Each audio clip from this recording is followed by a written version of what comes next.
Hey everybody, in this video we're going to look at Belgium versus Canada from the Under-24 World Championships. I was lucky enough to be behind the main camera for this game, so I got to see it all unfold. And what I saw unfold was a very simple lesson in tactics, as Belgium just surrounded Canada's vertical stack for the entire game. The first point that we can see Belgium clearly surrounding the stack is at 1-0. They have 3 players off the front, 1 player on the break side and 1 player deep. Demarais on the open side at the front is also looking for the upline shot and covers that. The offensive players in the stack start moving to try and create space. The eventual throw is a break force throw that's jammed between 2 defenders to a player who is actually being covered. If we look again, we can see that the defender on the break side notices that the first cut is going to get covered by the player at the front, and then critically they close up the gap with the remaining 2 players.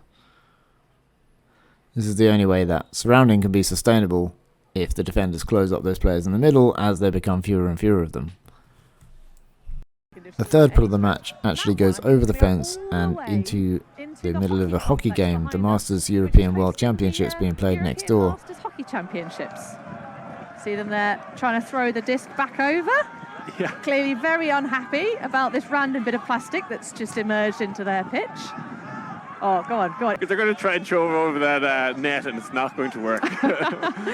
When Canada walk the disc up to the brick mark, Belgium have already surrounded the stack. And after the first few cuts, everybody's still covered. And in the first 2 passes, the disc doesn't move forward of the brick mark. In the next point, Canada come out with a split stack, but it looks like Belgium come down with the zone, so that kind of negates it anyway. Canada just have to spread out and transition into a zone offense. Canada brick the pull again, and you got to wonder whether it's deliberate that Belgium are pulling out so that they can just stifle the Canadian set play.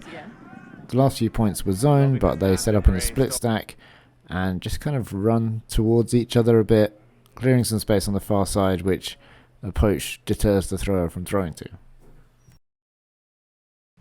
Another out of bounds pull, this time Canada set up in a vert stack, and we see the classic 3 off the front, 1 in the middle, 1 at the back. This time the defender in the middle is on the open side. Canada split the defenders kind of successfully this time and managed to shoot the disc up the middle, but it doesn't lead to anything. All the players are still covered. It certainly is a trouble for some of the bigger nations. Benjamin Yonkers here showing another good reason to throw and go, as he's able to make up the ground to catch his own throw off a defender's hand. At 10-6, Canada again try vertical stack from the brick, and Belgium surround it again. Demarais here commits to stopping the cut coming through from behind, but lingers for a fraction of a second, and Canada are able to slot it through the middle again. But also once again, it doesn't lead to flow. Nothing builds on it because all the players are still covered. At 11-7, we see more of the same, with the initial cut coming from behind the disc. Belgian defenders working together, stifling the initial stack, and then handing players off early, switching to stop there being any significant downfield progress and to halt any flow. In the final point of the game, Canada try vert stack and splitting at the front again. Belgium are completely expecting it, and Canada just have to take a short lateral pass. They've got to be asking themselves why they're doing this. If the end result is they get the disc in this position with the players spread out like this, why are they starting in the vert stack in the first place?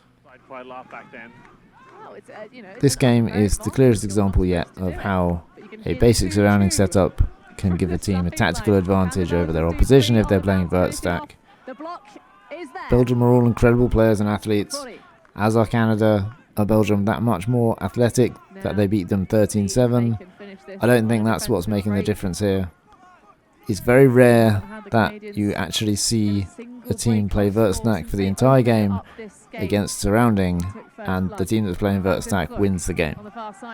What normally happens is the team playing vert stack will recognise that the surrounding is giving them a tactical disadvantage, so they will then switch out of their vert stack and play horizontal or split. Canada in this instance tried their split stack, didn't know what they were doing, had to go back to vert. And when a team sticks with the vert stack when they're being surrounded, well, let's just say I can't remember a single game where I've seen that happen and the Vert stack team wins. Of course it helps if all your players are athletic and if they have the awareness that Belgium have, but how do you build that awareness? By playing team defense, by playing smart, organic offense, and by developing game intelligence taught by coaches such as Valerio Ianni, who's doing a great job with Belgium Open Under-24s. Hope you enjoyed this video, and I'll see you again soon. Flying through the air, that was a very difficult catch. It was accelerating towards the ground.